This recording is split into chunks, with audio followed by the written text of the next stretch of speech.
अस्सलाम वालेकुम एवरीवन। अच्छा, लास्ट क्लास में हमने जीयूआई का इंट्रोडक्शन देखा था। हमने डिस्कस किया था कि हमारे पास एक ग्राफिकल यूज़र इंटरफेस क्या होता है।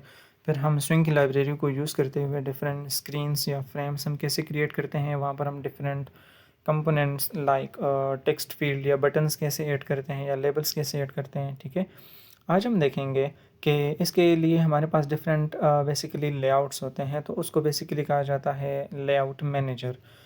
So a layout manager in Java Swing basically controls how do you want to arrange your components on the screen, their position, their size inside a container. A container can be like a JFrame, JPanel, and JDialog.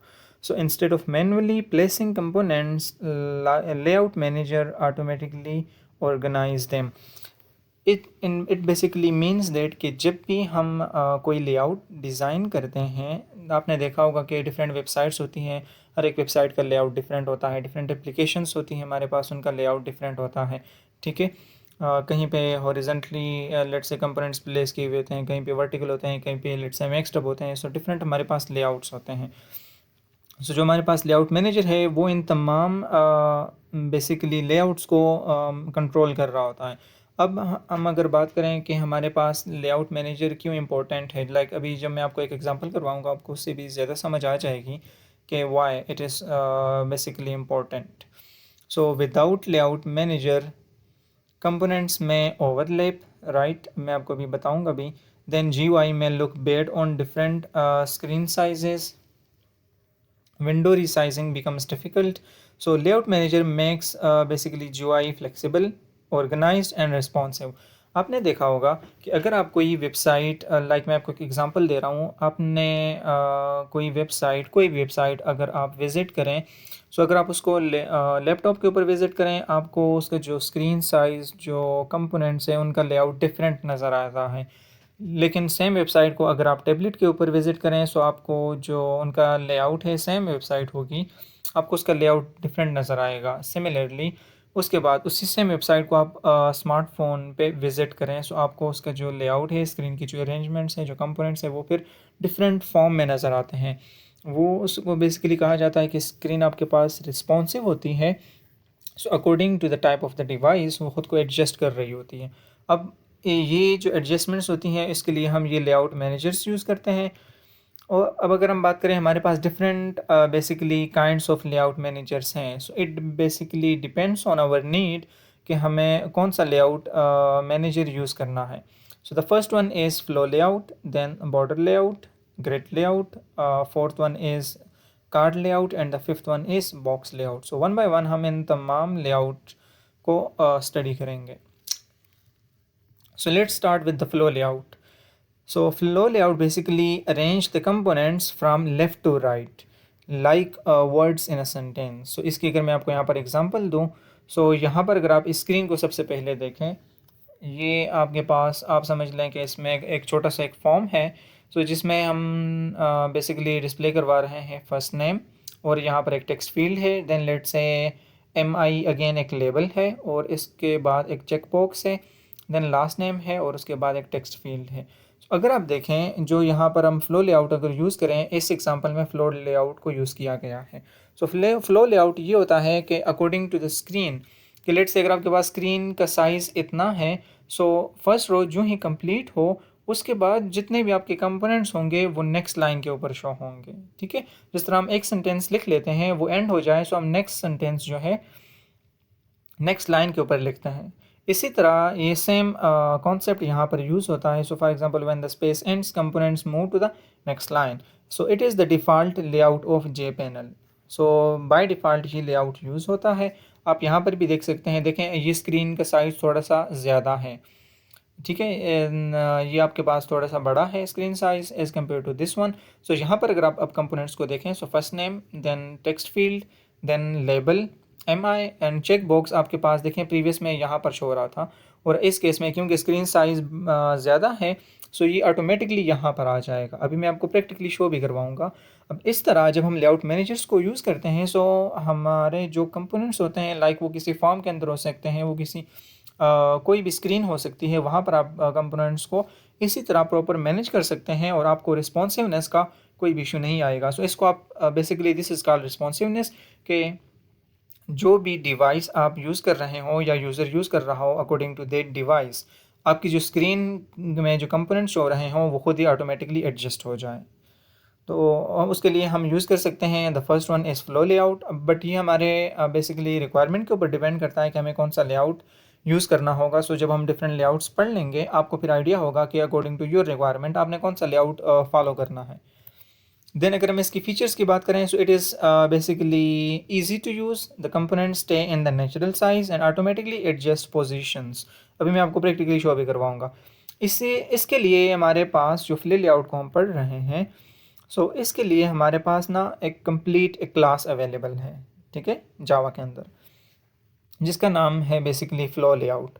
यहाँ पर अगर आप इस figure को देखें, so just मैंने आपको कुछ चीज़ें यहाँ पर शो करवाने के लिए ऐड की हैं कि इसमें कुछ वेरिएबल्स होते हैं, जिस तरह हम लोग ऑलरेडी पढ़ चुके हैं कि क्लास डायग्राम क्या होती है, ठीक है। सो this is basically a class diagram of flow layout, जिसमें हमने जस्ट कुछ ही मेथड्स या कंपोनेंट्स यहाँ पर ऐड किए हैं इस क्लास डायग्राम के अंदर, ठीक है, ये कंप्लीट नहीं है। सो फॉर एग्जांपल हमारे पास एक वेरिएबल इसके अंदर बिल्ट इन आता है अलाइनमेंट के नाम से, then H gap means horizontal gap and V gap means vertical gap. इसका डिस्क्रिप्शन यहाँ पर मैंने ऐड किया, आप उसको फर्दर रीड कर सकते हैं। सो हॉरिजॉन्टल गैप से मुराद ये है कि आप जो है तो हॉरिजॉन्टली आप गैप ऐड कर सकते हैं, स्पेसिंग ऐड कर सकते हैं बिटवीन डिफरेंट कंपोनेंट्स। सिमिलरली अगर आपको वर्टिकल चाहिए सो वर्टिकल भी आप ऐड कर सकते हैं, और डिफ़ॉल्ट साइज़ जो ये फॉलो कर रहा होता है दैट इज़ 5 पिक्सल। आप इसको 10 पिक्सल के ऊपर, 15 पिक्सल के ऊपर अकॉर्डिंग टू योर रिक्वायरमेंट आप इसको एडजस्ट कर सकते हैं। देन यहाँ पर इसका हमारे पास कंस्ट्रक्टर होता है। अब अगर आप देखें अब ये डिफरेंट कंस्ट्रक्टर्स हैं, तो जो हम टॉपिक पढ़ चुके हैं कंस्ट्रक्टर ओवरलोडिंग, एग्जैक्टली यही चीज़ देखें अब यहाँ पर यूज़ हो रही है, यूज़ की गई है इस क्लास को डिज़ाइन करने के लिए, ठीक है। कि अगर यहाँ पर यूज़र कुछ भी पास नहीं करते हैं, सो उस केस में क्या होगा, create a default flow layout manager. Then अगर आप यहाँ पर फॉर एग्जांपल अलाइनमेंट के लिए एक वैल्यू पास करते हैं, सो उस केस में क्या होगा, so it will create a flow layout manager with a specified alignment, ठीक है। सो देन अगर हमें अलाइनमेंट भी साथ में और हॉरिजॉन्टल और वर्टिकल गैप भी चाहिए हो, सो हमने यहाँ पर 3 वैल्यूज़ पास करनी होंगी और आपको ऑटोमेटिकली उसकी जो रिफ्लेक्शन है वो आपको नज़र आ जाएगी। तो अभी हम इसको प्रैक्टिकली देखते हैं। So now what we are going to do is, so our task is we have to write a program that adds basically 3 labels. तो अगर आप देखें we have 3 labels in this figure, like first name, this mi and this last name. These are called labels. Then we have to add text fields into this content pane of a frame with a flow layout manager. So in this task we have to use the flow layout manager class. We have to add 3 different labels, 2 text fields and 1 checkbox. So let's start. Now here is the code. So इसको मैं आपको code editor में explain कर देता हूँ ताकि आपको ज़्यादा अच्छे से समझ आए। So सेम कोड मैंने ऑलरेडी कॉपी कर लिया है। So let's understand this code hair.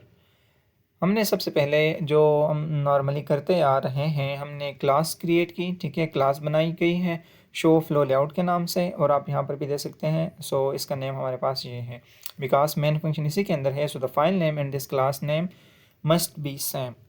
उसके बाद ये कुछ चीज़ें अब देखें, अगर आपने प्रीवियस लेक्चर नहीं देखा, सो आपने सबसे पहले इस लेक्चर से देखने से पहले आपने प्रीवियस लेक्चर देख लेना है ताकि आपको जो भी हम यहाँ पर चीज़ें पढ़ रहे हैं सो वो आपको समझ आए। सबसे पहले हमने एक फ्रेम बनाया, ठीक है, उस पर मैंने ये टाइटल शो कर दिया बिकॉज ये हमारी रिक्वायरमेंट है, हमने ये शो करना है। देन हमने फ्रेम का साइज़ सेट किया कि ये कितना होना चाहिए, और उसके ऊपर मैंने डिफ़ॉल्ट जो क्लोज ऑपरेशन है वो मैंने सेट कर दिया। अब हम क्या करेंगे, we have to use the flow layout. So ये जो फ्रेम हमने बनाया, फ्रेम लाइक वो जो विंडो आपको मैंने प्रीवियस वीडियो में शो करवाई थी, that is called frame. Then frame पे अब हम उस केस में अगर आपको याद हो मैंने उसको नल किया था लेआउट को, क्योंकि हम वहाँ पर कोई लेआउट यूज़ नहीं कर रहे थे जो कि हम खुद एक्सप्लिसिटली सेट कर रहे थे, हम उसी को जस्ट यूज़ कर रहे थे। अब हम प्रॉपर फ्लो लेआउट जो है तो यहाँ पर यूज़ करेंगे। सो मैंने अप्लाई किया frame, we are talking about this frame, ठीक है, जो हमने यहाँ पर ऑब्जेक्ट बनाया हुआ है ये। Then frame dot set layout, अब आप इसको बताएंगे आपने कौन सा लेआउट यूज़ करना है। सो करेंटली मैंने यूज़ करना है फ्लो लेआउट। सो जो मैंने अभी आपको वो डायग्राम बताई जिसके अंदर कंस्ट्रक्टर्स थे और बाकी वेरिएबल्स थे, अब उस क्लास का उसका नेम था फ्लो लेआउट, अब हम उस क्लास का ऑब्जेक्ट बनाएंगे। So there are now multiple ways, हम डायरेक्टली भी बना सकते हैं। अब मैंने यहाँ पर डायरेक्टली बनाया हुआ है कि न्यू फ्लो लेआउट, ठीक है। और अब फ्लो लेआउट कौन सा हो उसको हमने यहाँ पर मेंशन कर दिया कि दैट इज़ फ्लो लेआउट, और उसमें हमने बताया कि फ्लो लेआउट डॉट लेफ्ट, जो भी आपका टेक्स्ट होगा वो लेफ़्ट साइड से स्टार्ट हो जाएगा। एंड देन मैंने यहाँ पर दो वैल्यूज़ भी पास कर दी, ठीक है, 15 एंड 20। ये भी मैं आपको अभी बताता हूँ, ठीक है। सो दिस बेसिकली रिप्रेजेंट, अब ये मैंने आपको अभी यहाँ पर भी एक्सप्लेन किया कि this basically represents the gap जो हम यहाँ पर पास करते हैं, ठीक है, horizontal gap and vertical gap.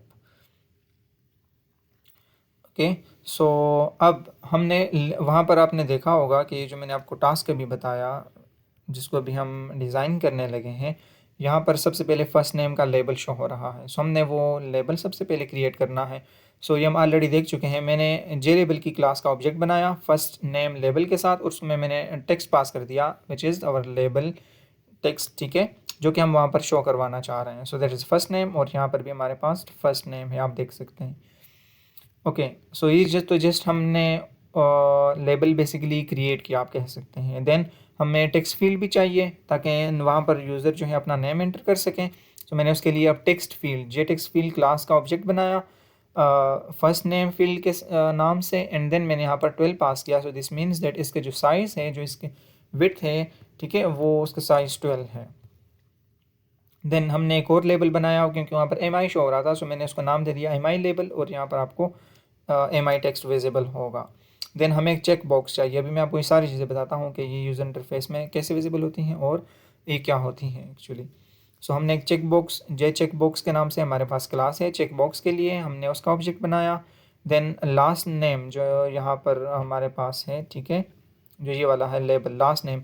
So again अब मुझे लेबल चाहिए, सो मैंने जे लेबल क्लास का ऑब्जेक्ट बनाया, बट यहाँ पर मैंने ऑब्जेक्ट नेम डिफरेंट रखा और उसमें टेक्स्ट जो हमें चाहिए था वो मैंने पास कर दिया। देन सिमिलरली लास्ट नेम जो टेक्स्ट फील्ड है, सो उसके लिए मैंने जे टेक्स्ट फील्ड की क्लास का ऑब्जेक्ट बनाया और उसका भी मैंने साइज़ 12 कर दिया। अभी जितने भी हमने लेबल्स या जो टेक्स्ट फील्ड्स बनाए इनको हम यहाँ पर ऐड करेंगे फ्रेम के अंदर। सो हम ऑलरेडी देख चुके हैं। So we have to add frame dot add first name label, आपने उसी सीक्वेंस में ऐड करना है। इसी सीक्वेंस में आपके पास स्क्रीन के ऊपर विजिबल होंगे जिस सीक्वेंस में आप यहाँ पर ऐड करेंगे। सो फर्स्ट अगर आप यहाँ पर देखें, सो मैंने प्रिंट करना है फर्स्ट नेम। सो फर्स्ट नेम हमारे पास कहाँ पर है, अगर मैं आपको अभी शो करवा दूँ, फर्स्ट नेम ये है। सो उसका ऑब्जेक्ट नेम हमारे पास है फर्स्ट नेम लेबल, सबसे पहले मैंने उसको ऐड किया। देन उसकी फील्ड जो कि टेक्स्ट फील्ड थी वो मैंने ऐड की। उसके बाद MI का लेबल मैंने ऐड किया। उसके बाद MI का आपको चेक बॉक्स अभी विजिबल होगा वो मैंने ऐड किया। उसके बाद लास्ट नेम का लेबल मैंने ऐड किया, एंड देन उसका मैंने टेक्स्ट फील्ड ऐड किया, ठीक है, और फिर मैंने इस फ्रेम को विजिबल बना दिया। सो जब हम इस कोड को रन करेंगे, अभी अगर आप यहाँ पर देखें, सो क्योंकि उसको मैंने लेआउट लेफ़्ट सेट किया था तब आपको ये यहाँ पर विजिबल है। और अब अगर आप देखें, so this is our label first name, then यहाँ पर टेक्स्ट फील्ड है। फॉर एग्जांपल आप यहाँ पर जो है तो प्रॉपर अपना नेम एंटर कर सकते हैं, ठीक है। फॉर एग्जांपल मैंने अली एंटर किया। सो लेट से मैंने एक चेक बॉक्स सेट किया हुआ है जिसको आप इस तरह चेक कर सकते हैं या अनचेक कर सकते हैं, ठीक है, जस्ट टू शो यू, ताकि आपको फ्लो समझ आए। एंड देन मैंने for example last name add कर दिया लाइक दिस। सो ये हमने एक छोटा सा फॉर्म बनाया, but here basically our goal is कि हमने फ़्लो लेआउट को समझना है, ठीक है। अब अगर आप देखें, सो इसका अगर मैं स्क्रीन साइज़ छोटा बड़ा करता हूँ, ये तमाम फील्ड्स जो हैं ऑटोमेटिकली एडजस्ट होते जाएंगे according to the screen size. देखें जिस तरह मैंने स्क्रीन इसका साइज़ बड़ा किया, लाइक अगर आपके पास इसको आप टैबलेट के ऊपर ओपन करें, सो ये आपके पास समहाउ इस तरह विजिबल होगा। बट अगर हम किसी छोटी स्क्रीन के ऊपर, फॉर एग्जांपल किसी स्मार्टफोन के ऊपर ओपन करते हैं, तो देखें आपके पास तमाम फील्ड्स ना automatically according to the screen size adjust होती जा रही हैं। सो आपकी जो भी वेबसाइट हो, आपकी जो भी एप्लीकेशन हो, वो हमेशा उसमें रिस्पॉन्सिवनेस होना चाहिए, ठीक है, कि अकॉर्डिंग अब यूज़र को का तो हमें कोई नहीं पता, वो लैपटॉप भी यूज़ कर सकता है, वो टैबलेट भी यूज़ कर सकता है, वो स्मार्टफोन भी यूज़ कर सकता है। सो आपकी जो भी एप्लीकेशन है वो according to the user device वो खुद से एडजस्टेबल होनी चाहिए, ठीक है। सो ये था हमारे पास बेसिकली फ़्लो लेआउट, इसका कोड हमने देखा। And this was all about the flow layout. So thank you so much for watching this video.